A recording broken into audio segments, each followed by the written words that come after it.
This is the KJ Singh Show with your host KJ Singh. So, as you will know, we are living under catastrophic circumstances as far as world peace is concerned. And normally, for those that watch my videos know that I've been discussing events as they occur.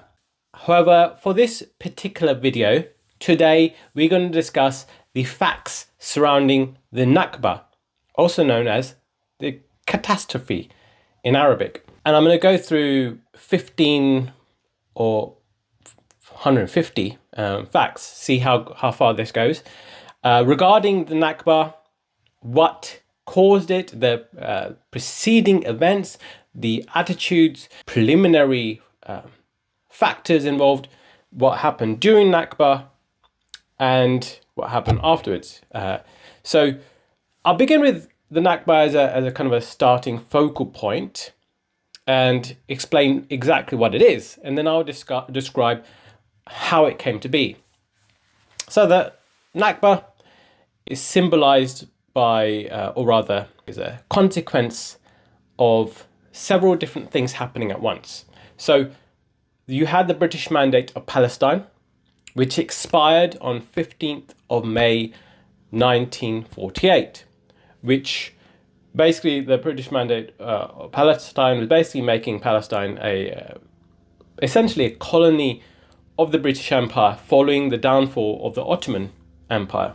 The British Mandate for Palestine, within its charter, within its declaration, they had the Balfour Declaration, which was essentially making a kind of a nation for Jewish people. And so the British facilitated the creation of a Jewish state, which already had a Palestinian population. But the Nakba itself was the expelling of 750,000 Palestinians in order to create this Jewish state by the Zionist paramilitary forces. This included the destruction of 530 villages. This involved the massacres of Deir Yassin, included more than 70 massacres along the way, which led to 15 to 20,000 Palestinians being killed during this ethnic cleansing campaign that fell under an operation called Plan Dalet. Now, Plan Dalet was concocted by Ben-Gurion, who happened to eventually become the first prime minister of Israel, and it was formed by Haganah, one of the three main Zionist military forces. So you have Irgun, you have Haganah, you got Lehi. Now, all three have done very questionable things, and it's quite interesting because how kind of they came to be. For example, and also the philosophy surrounding these paramilitaries. For example, Irgun, in its emblem, has a shape of a map that doesn't really correspond to any modern day country. In fact, it includes what was considered Palestine at that time.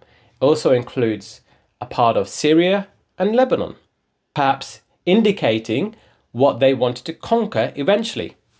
And as we'll discuss, and going through all these different points, Zionism is based on supremacy. It's based on colonialism. And even though, colonialism right now is not particularly a trendy thing, back in the day it was trendy because Zionism was jumping on the bandwagon of white supremacy and British colonialism. And so you have the organization of Jewish Colonization Association. But more on this in a bit. During the Nakba, 20,000 people were killed, 750,000 people were expelled. 34% of those being expelled were expelled to the neighboring countries of Jordan, of Egypt, of Lebanon, some to Syria. The rest of them were expelled to the now what we may consider concentration camps, or even in Gaza, obliterated concentration camps. But to Gaza and West Bank. Now, it's interesting because this operation of expelling the Palestinians was in some from some people was considered a temporary kind of a solution, and a lot of Palestinians were promised that they were allowed to return as long as this Jewish state was created. But when some Palestinians returned, to the tune of a couple thousand, they were killed. In fact, between 1947 and 1953, as many as, or 1956, as many as 5,000 Palestinians were killed trying to return from their homes. Not in any militarized fashion, they were just returning back to their abodes, but they were killed. And so clearly this was, part and parcel ethnic cleansing operation. Now, amongst all this devastation and suffering, there is a kind of an ideological context, and that context doesn't begin with the World War II. It actually begins far earlier than that. You could start with political Zionism, as created by Theodor Herzl. Now, Theodor Herzl wanted, because of the racism that was inflicted on the Jewish people in Eastern Europe, but Europe in general, he wanted to establish a kind of a state for the Jewish people. And he wanted to do this by establishing a state in historic Palestine. Now, you may, some people give this ideology, Zionism, the benefit of the doubt and saying, Zionism is actually, was designed to create a state, but not necessarily, impact harmfully upon the native population. However, within its goal of Zionism was to, expropriate the land and also expel the people from the land, because of course they wouldn't want a Jewish land where the vast majority of people or significant population of the people were Arabs. That would constitute a fifth column within the newly formed state. So naturally, so Theodor Herzl himself, there's a quote that is, has a certain degree of notoriety, because it really explains the fact that he doesn't see the Palestinians as equal. He said, "We must expropriate gently the private property of this on the estates assigned to us."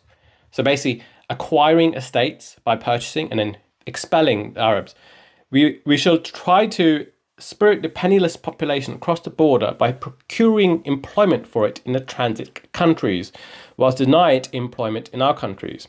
So this was establishing what is the Jewish labor force, also known as Histrodut, kind of created a kind of a ethnic exclusionist ideology, and it goes a little bit further than that. So this obviously at least it creates this notion of us versus them, but it's not just that it's they see them as different. They also see them as unequal. In 1914, for example, as early, even prior to the stating the intentions of establishing a Jewish state through the Balfour Declaration, Moshe Shmelansky says, "We must not forget that we are dealing here with a semi-savage people, which has extremely primitive concepts." This is 1914, even before Arthur James Balfour created and established the Balfour Declaration. So there was already this white supremacist attitude towards the Palestinian people, which may have been partly inherited by living in Europe, and so they've appropriated and it kind of they've developed this kind of hostility already to the people that are living there. It's almost as if they don't see them as equal human beings. And Vladimir Zaev Jabotinsky, another proponent of the entire Zionist project. He says every indigenous people will resist alien settlers, which is basically the people coming over, as long as they see any hope of ridding themselves of the danger of foreign settlement. He also acknowledges the fact that the indigenous people, the Palestinians, will resist those coming over in an effort to take over the land.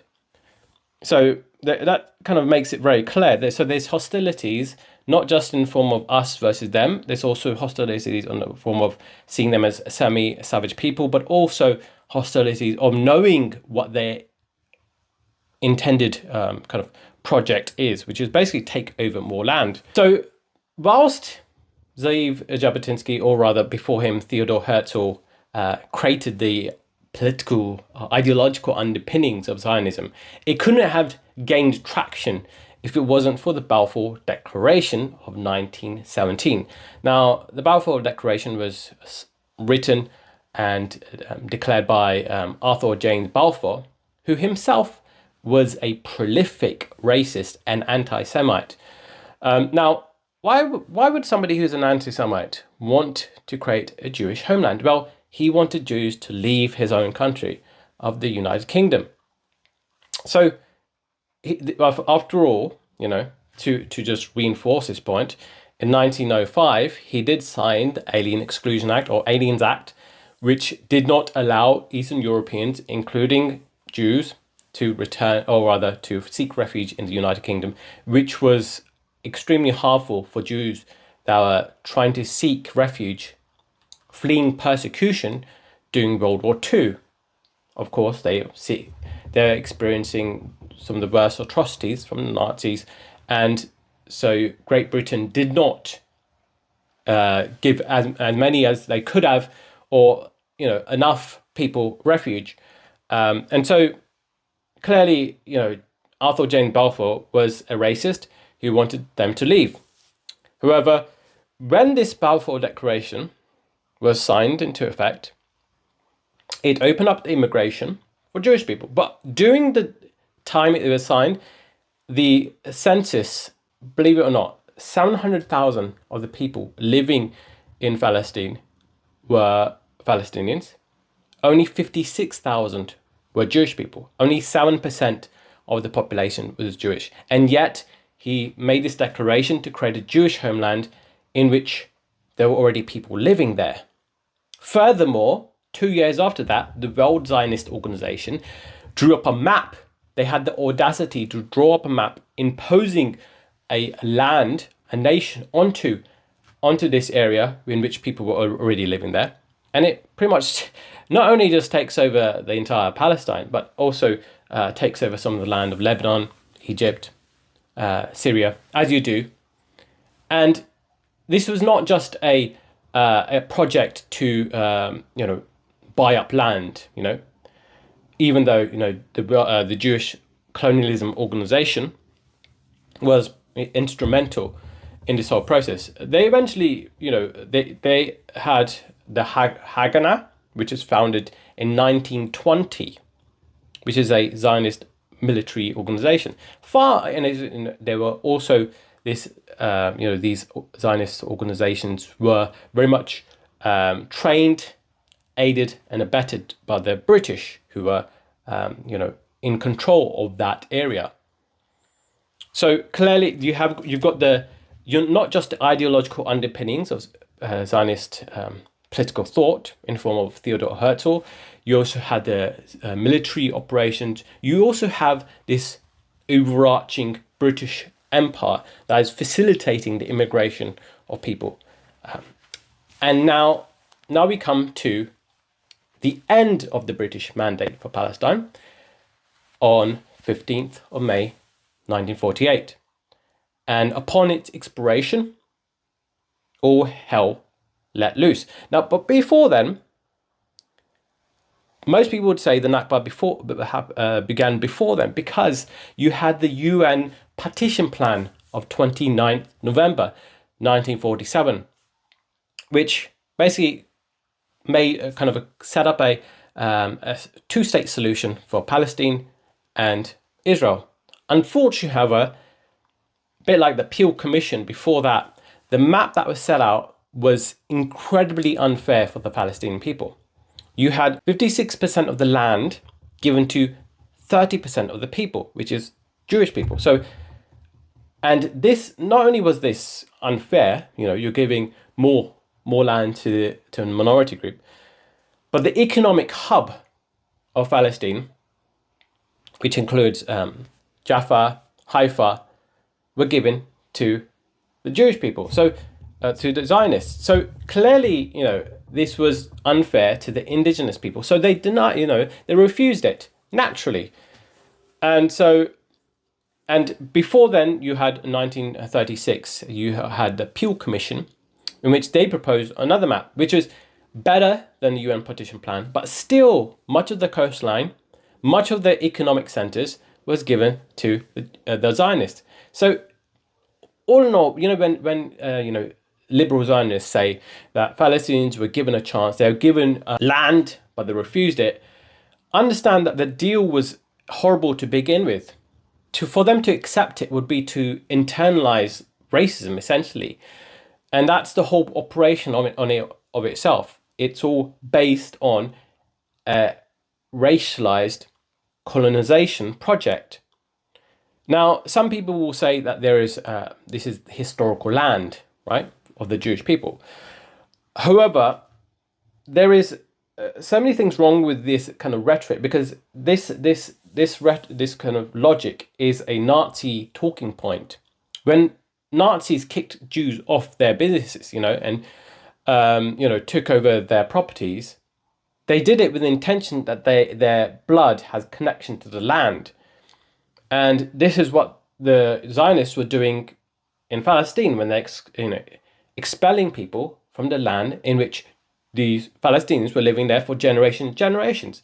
In fact, if you were to actually look at the history of Palestine, it doesn't just begin with the British Mandate for Palestine.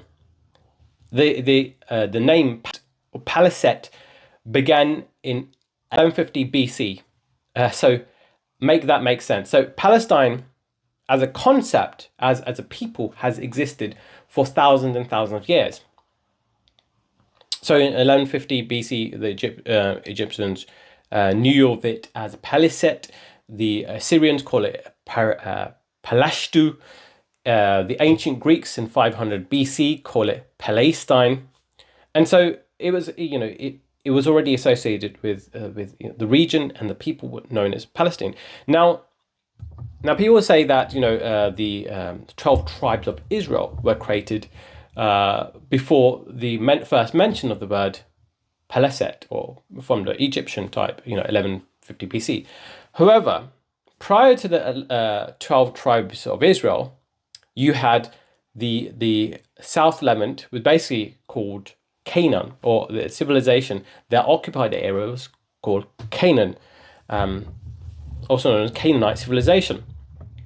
And their descendants exist today in the form of the Lebanese, the Palestinians, and the Jewish people. So the Canaanites were the original ancestors of all the people living there. What's really interesting, however, is that even according to the Talmud, the Jews are descendants from Abraham, and Abraham originated in Babylon, which is in modern-day Iraq. Which there is some genetic consistency with regards to how they came to be and colonized the area of modern-day Palestine. So, in fact, the Palestinians and the Lebanese have perhaps more ingenuity to that land than the Jews do, or the Zionists do. But this is not really, my argument I'm making is not the same argument that the Zionists are, in that there is ethnic ties to the land, and therefore, they should take over. They were living there for generation upon generation. You just don't kick people off the land. That is a National Socialist kind of talking point. That's a National Socialist ideology. So I do not believe in this notion of a kind of ethnic, connection to land.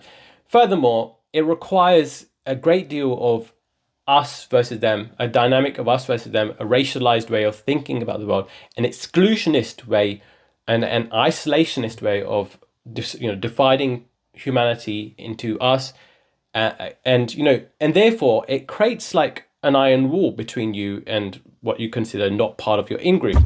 So it divides humanity, and it's a primitive way of thinking about the world.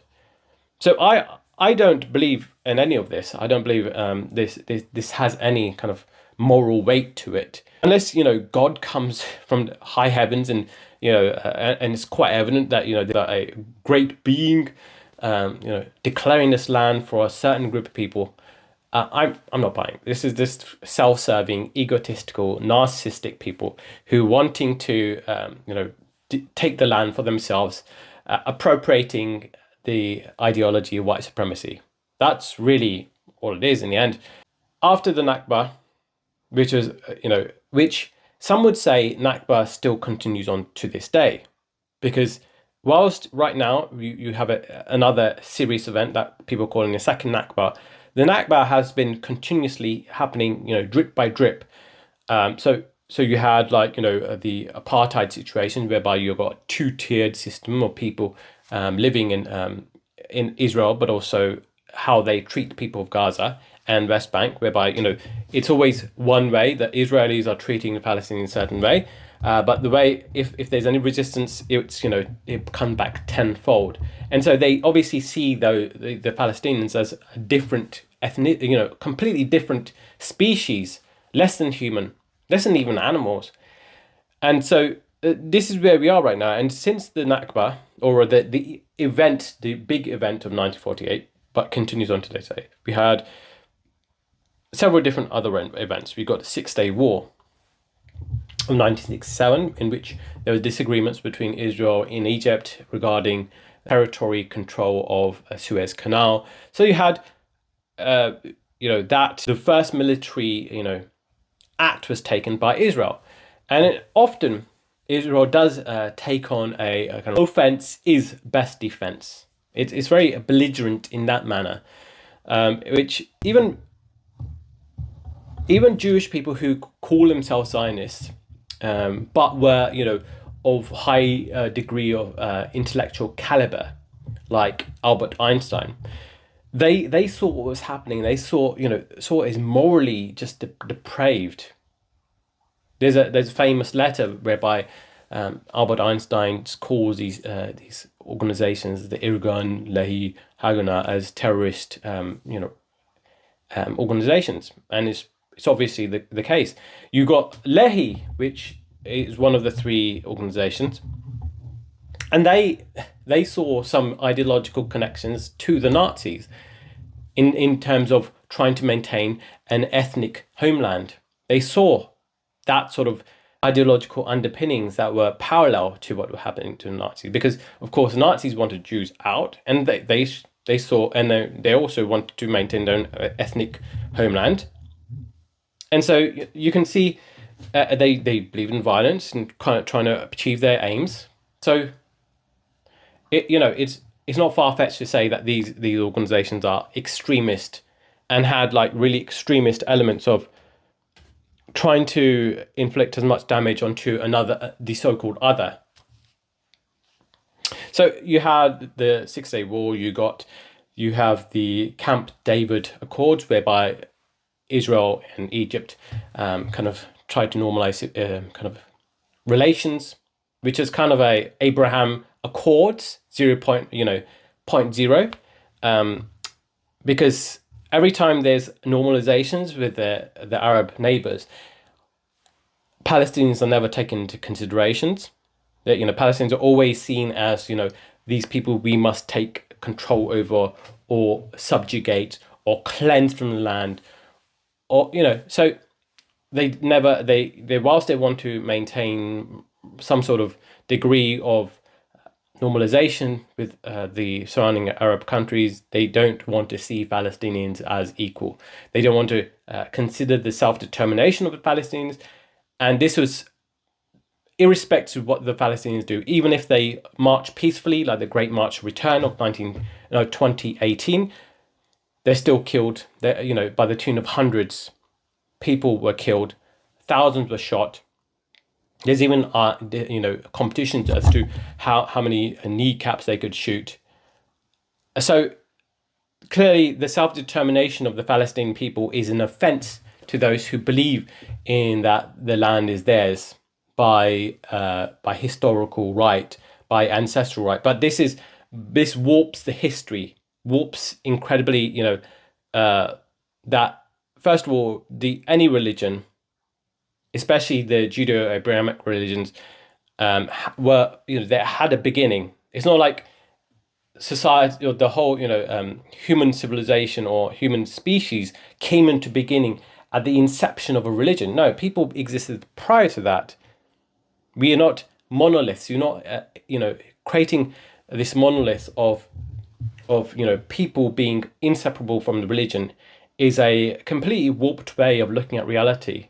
It's taking, it's a way that it's like an extreme way of looking at the world in a way that hooligans, they see and identify with their team in an extreme manner, and some of them are willing to fight for their team.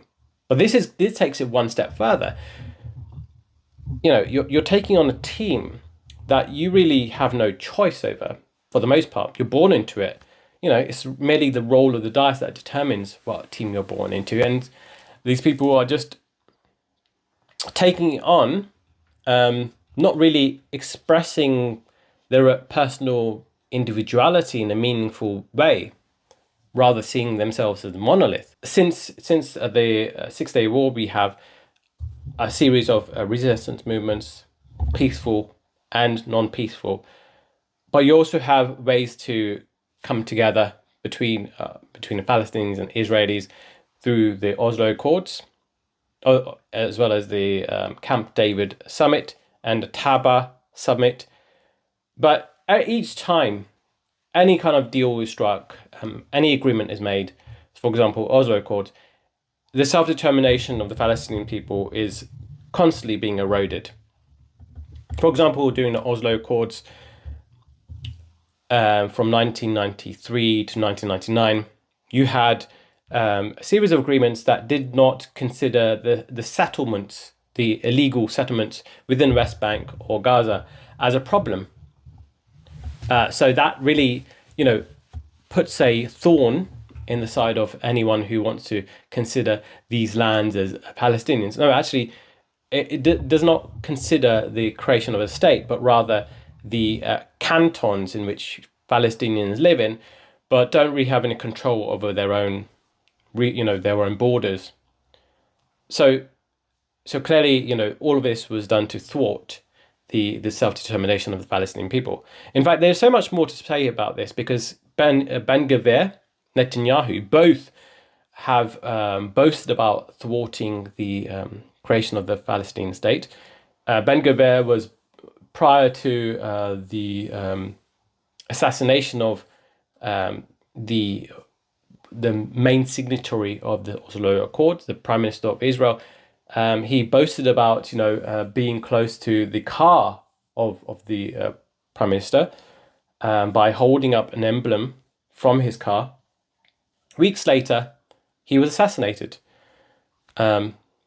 So clearly, there's a degree of meddling with what's going on, any process to normalize and to kind of give Palestinians what they deserve with the self-determination of the indigenous people that were living there hundreds and hundreds and hundreds, if not thousands of years, even thousands of years before the creation of the Jewish religion.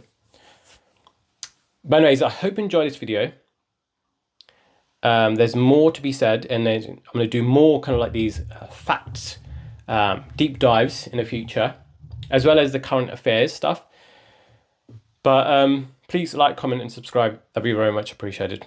Thank you.